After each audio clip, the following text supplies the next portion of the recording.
Aptelni, kokios buvo pagrindinės pergalės priežastys šį vakarą? Na, aš galvoju, kad šiandieną įvykdėm užduotis, kurios buvom iškėlę, kad vis tik tai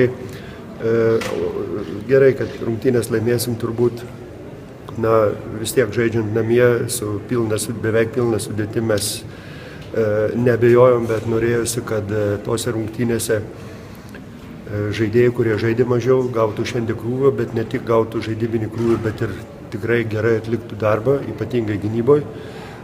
Ir tie žaidėjai, kurie daug žaidė paskutinėse Eurolygos rungtynėse ir jau sekančios trečiadienį, kad truputį turėtų laiko pasitreniruoti kitaip ir sukaupti energiją tom rungtynėm.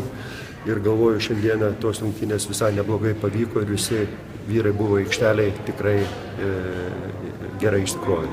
Ir rikiuotė grįžo Artūras Gudaitis, kokia dabar jo forma yra?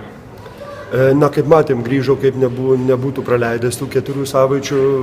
Dar norėjau šiek tiek riboti jo žaidimo laiką, kad nebūtų per daug po tiek praleistų savaičių.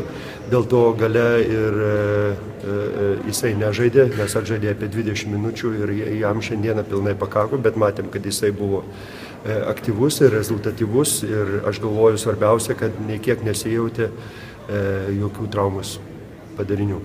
Tomas Dimšas sužaidė puikų mačą šį vakarą. Ar galime susilaukti jo pasirodymą ir Eurolygos? Aš galvoju, tokie pasirodymai kiekvieno žaidėjo tikrai nepraeina po trenerio akis. Aš galvoju, kad taip žaidėjas save pasisiūlo ateinančiam rungtynėm, o tos sekančios rungtynės yra prieš Barceloną ir be abejo, kad jisai nusipelnys aikštelį minučių.